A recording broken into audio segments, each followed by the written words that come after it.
Good morning. अभी class 10 के लिए रिफ्रैक्शन में हम लोग आगे बढ़ रहे हैं। थर्ड वीडियो आज रिफ्रैक्शन का लोड होगा। तो आप लोग को रिफ्रैक्शन में हम स्नेल्स का बता चुके थे, कुछ उस पर बेस्ड न्यूमेरिकल बता चुके थे, रेयर और डेंसर मीडियम को एक्सप्लेन कर दिए हुए हैं। ओके, आज अब देखते हैं जैसे ग्लास स्लैब से अगर लाइट रे पास करता है तो उसका जो ओरिजिनल पाथ है और रिफ्रैक्टेड रे का पाथ है उस बीच में कितना डिस्टेंस जो है शिफ्ट करता है। ठीक है, जिसको लैटरल शिफ्ट बोलते हैं। ओरिजिनल पाथ रे जो होना चाहिए और जैसे रिफ्रैक्ट होकर निकलता है उस शिफ्ट का मेजरमेंट कितना होना चाहिए। क्लास 10 में ऐसा है नहीं, लेकिन फिगर ड्रॉ किया हुआ है तो उसका भी न्यूमेरिकल डाटा निकाल ही लेंगे। और जब भी लाइट रे किसी एक मीडियम, जैसे सपोज एयर से इंसिडेंट करता है डेंसर मीडियम में, चाहे एक डेंसर मीडियम हो या फिर मल्टीपल डेंसर मीडियम रखा हो और फाइनली एयर में इमर्ज करता है, तो दोनों जो लाइट रे है, इमर्जेंट रे और इंसिडेंट रे, वो पैरेलल हो जाता है। कैसे समझे पैरेलल होता है, तो इसका प्रूफ हम लोग अभी देख लेते हैं। ओके, और इससे रिलेटेड कुछ जो है फेनोमेना उसको भी यहाँ पे डिस्कस करेंगे। तो आइए देखते हैं। पहले हम देखते हैं पाथ ऑफ लाइट रे थ्रू रेक्टेंगुलर स्लैब। कौन सा स्लैब? तो ग्लास स्लैब। ठीक है, ट्रांसपेरेंट मीडियम लेना है, उसको देखते हैं पहले। तो ग्लास स्लैब पूरा ड्रॉ नहीं करते हैं, एक फेस उसका बस ड्रॉ करते हैं। ये इसमें परपेंडिकुलर हो गया और सपोज लाइट रे इंसिडेंट किया। ओके, ये लाइट रे का ओरिजिनल पाथ होना चाहिए और सपोज ग्लास स्लैब जो है वो कुछ इस तरह का है, इतना बड़ा मान लेते हैं। तो उस समय लाइट क्या हो जाएगा? बेंड कर जाएगा। किधर बेंड करेगा? तो टुवर्ड नॉर्मल। क्यों? तो ये माने हैं हम एयर है, तो एयर से जा रहा है ग्लास में। एयर का रिफ्रैक्टिव इंडेक्स 1 माने थे, 1 पॉइंट कितना होता है? 008, तो 1 ही उसको लेते हैं। और इसका म्यू ग्लास पता है 3/2 होता है। ओके, तो रेयर टू डेंसर क्या है? तो बेंड टुवर्ड नॉर्मल हो जाएगा। ठीक, और बेंड टुवर्ड नॉर्मल के बाद जब इस फेस पे, ये भी तो एक बाउंड्री है, ग्लास से कहाँ निकल रहा है? अब ग्लास से एयर निकल रहा है किसमें? एयर में। तो फिर अपना जो इसका ओरिजिनल पाथ वे ये होना चाहिए, इसको छोड़ करके क्या हो जाएगा? थोड़ा अवे शिफ्ट कर जाएगा। ठीक, इसको बोलते हैं एंगल ऑफ इंसिडेंस। ये क्या हो जाएगा?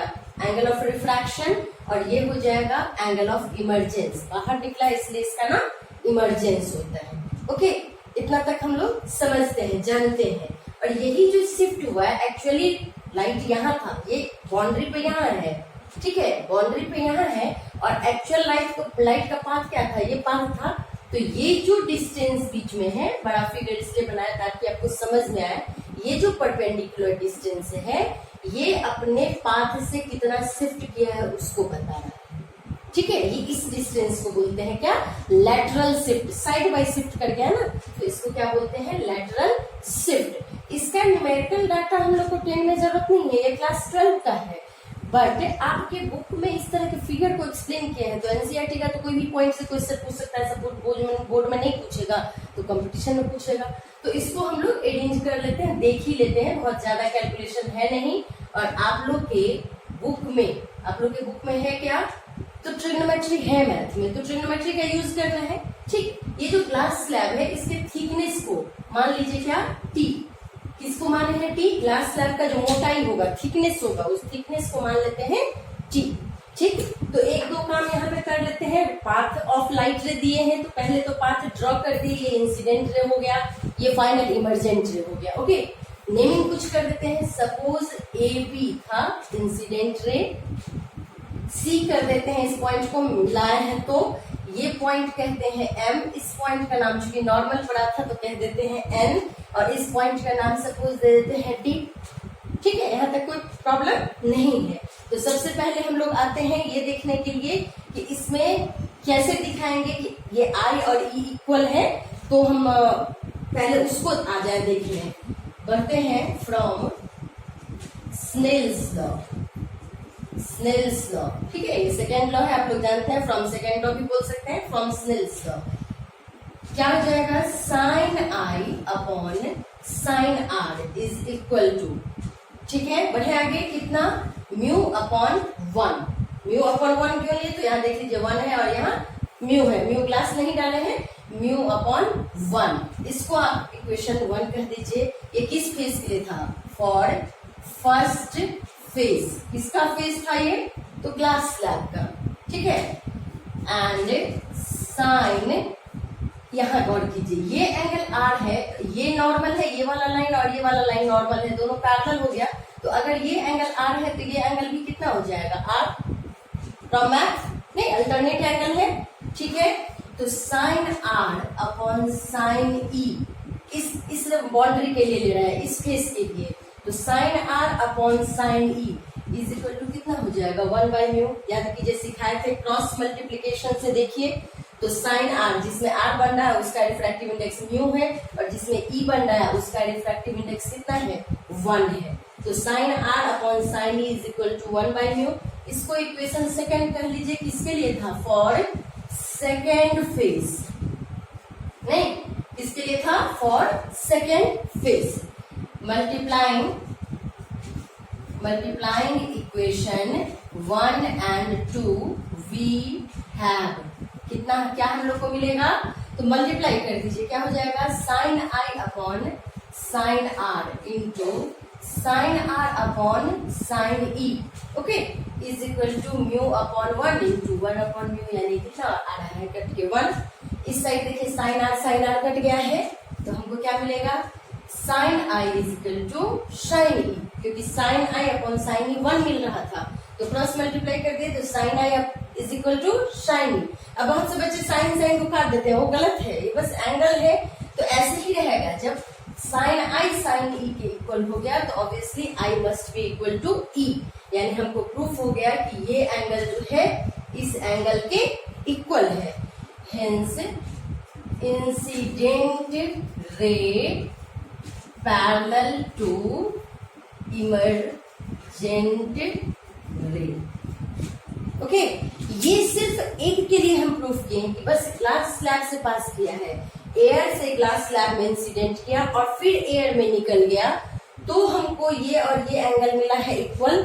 बट आप मल्टीपल रिफ्रैक्शन में भी यही देखिएगा, सपोज ग्लास स्लैब था, फिर यहाँ वाटर होता, फिर केरोसिन वाइड होता, फिर डायमंड होता, फिर लाइट रे बाहर निकलता, तो बाहर निकलता कहाँ, ऑब्वियसली निकलेगा किसमें, एयर में ही निकलेगा, जिससे इंसिडेंट किया उससे ही उधर ही बाहर निकलेगा।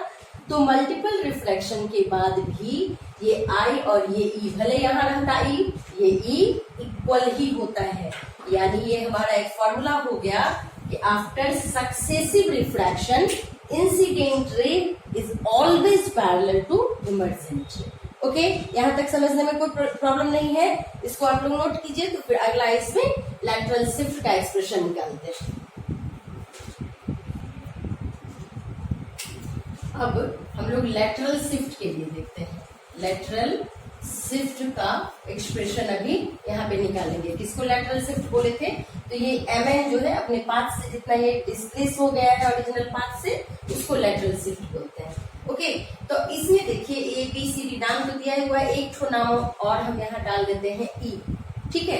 अब यहाँ पे देखिए एंगल ABE कितना के इक्वल होगा, एंगल CBN होगा, ABE इस पूरा एंगल के इक्वल होगा, नहीं वर्टिकली अपोजिट जान रहे हैं। तो अगर ये पूरा एंगल है कितना, दोनों एंगल का वैल्यू आई, एंगल आई कर देते हैं, एंगल आई, तो ये पूरा एंगल आई है और ये एंगल CBM, ये एंगल R है, तो इस एंगल का वैल्यू कितना हो जाएगा, I माइनस R होगा। क्लियर यहाँ तक, ठीक है। तो अब लेते हैं इन ट्रायंगल BMN, देखिए यहाँ से हम परपेंडिकुलर डाले हैं, ये एंगल 90 डिग्री का है, तो 90 डिग्री के सामने आप सब जानते होंगे हाइपोटेनस होता है, तो ये BM जो है क्या हो गया, इस ट्रायंगल के लिए हाइपोटेनस हो गया। तो इस ट्रायंगल में हम लेते हैं sine I minus R, sine theta जैसे आप पढ़ते थे, तो हम साइन थीटा की जगह क्या ले लिए हैं, बस ये छोटा सा जो हमारा एंगल है उस एंगल को ले लिए हैं। साइन थीटा का फॉर्मूला क्या होता है, P/H, तो साइन I माइनस R का वैल्यू क्या हो जाएगा, MN अपॉन बी एम, अभी बोले हैं कि बी एम हाइपोटेनस है और एम एन परपेंडिकुलर है और इस एंगल के सामने है, जान रहे हैं। तो हमारे पास साइन आई माइनस आर का वैल्यू आया M N upon B M. मेरा एम है निकालना एम एन, तो एम एन का एक्सप्रेशन हमको मिल गया B M sine I minus R. Okay, इसको इक्वेशन 1 मान के रख लेते हैं। नाउ इन ट्रायंगल, अब ट्रायंगल लेते हैं BCM, BCM इस ट्रायंगल में मेरा एम क्या है, देखिए दिया क्या हुआ है, तो थिकनेस दिया हुआ है स्लैब का, तो मेरा एम है ये टी आना चाहिए, तो टी का वैल्यू किसके बराबर हो जाएगा, BC के इक्वल हो जाएगा, ठीक है। और निकालना था हमको mn, तो mn आया किसके टर्म में है, तो mn bm के टर्म में आया है, तो मुझे BC और bm के टर्म में एक्सप्रेशन चाहिए, इसीलिए यहाँ हम लेंगे cos r, ठीक। cos r लिए तो देखिए ये 90 डिग्री है, तो यहाँ भी हाइपोटेनस क्या रह गया, bm ही रह गया, तो cos r इक्वल टू क्या हो जाएगा, BC अपॉन bm। ओके, यानी bm कितना के इक्वल आ जाएगा, BC अपॉन cos r। इसको इक्वेशन सेकेंड लिख दे, putting value of bm from equation 2 in 1 we have, क्या मिलेगा हमको, गौर कीजिए, mn is equal to bm का वैल्यू आया है BC upon cos r into sine I minus R. BC क्या है, थिकनेस ऑफ स्लैब, तो थिकनेस ऑफ स्लैब क्या बोलते हैं, T, ठीक। तो क्या आ जाएगा T। अब देखिए दो इक्वेशन निकाल सकते हैं, एक तो लिख सकते हैं T upon cos r into sine I minus R, एक एक्सप्रेशन हो गया, और दूसरा एक्सप्रेशन लिख सकते हैं, तो दोनों को अलग अलग लिख के दिखा देते हैं। ये mn को बोलते हैं लैटरल शिफ्ट ls, या ब्रैकेट में हम कर देते हैं इसको mn ही, ठीक है। ये एक आ गया T upon cos r into sine I minus R, या फिर इसी को दूसरा mn में लिखें तो देखिए 1 बाई cos r आप क्या जानते हैं, sec r, तो क्या लिख सकते हैं T sec r into sine I minus R. ये दो एक्सप्रेशन हमको मिला, दोनों में से जो एक्सप्रेशन याद रखना हो, बोर्ड में इसकी जरूरत नहीं है, बट डिफरेंट कंपटीशन में आपको इसका जरूरत पड़ेगा। 1 मार्क हॉट्स वाला जो क्वेश्चन आता है उसमें जरूरत होगा। और एक बात और यहाँ गौर कीजिए, जो ये लैटरल शिफ्ट जो है वो डिपेंड किस पे कर रहा है, इस टी पे, थिकनेस पे डिपेंड कर रहा है। तो अगर स्लैब बहुत पतला, ग्लास स्लैब या जो भी ट्रांसपेरेंट स्लैब लेते हैं वो बहुत पतला हो, तो ये शिफ्ट उतना ही कम होगा, नेग्लिजिबल भी हो सकता है। ओके, तो एक एक्सप्रेशन हमारा हो गया ये।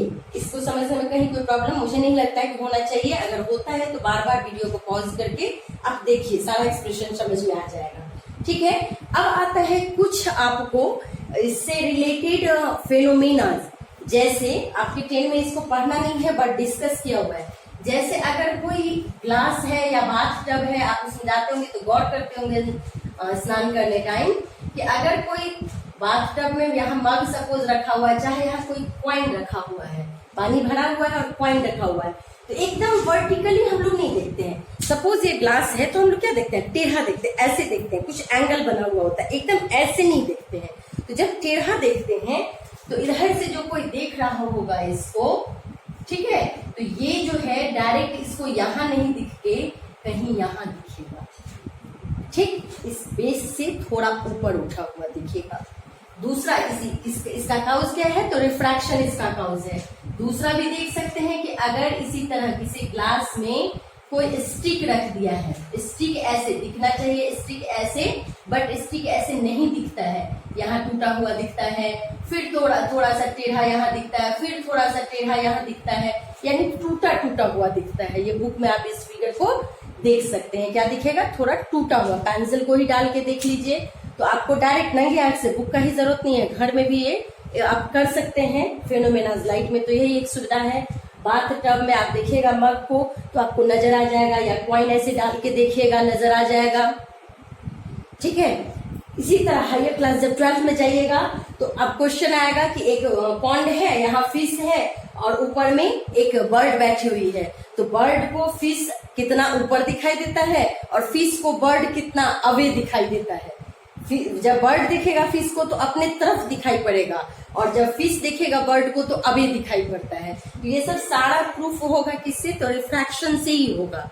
ठीक है, तो उसको 12 में डिस्कस करेंगे। जो लोग इंटरेस्टेड होंगे तो क्लास 12 का वीडियो देख लिया कीजिएगा, अदरवाइज ये सब जरूरी है क्लास 10 के लिए। इसको आप देखिए, बार बार प्रूफ कीजिए और न्यूमेरिकल सॉल्व कीजिए। बार बार हम बोल रहे हैं बिना न्यूमेरिकल का फिजिक्स नहीं है, वो सॉल्व कीजिए और उसमें जहां परेशानी है वो आप हमसे पूछिए। ओके।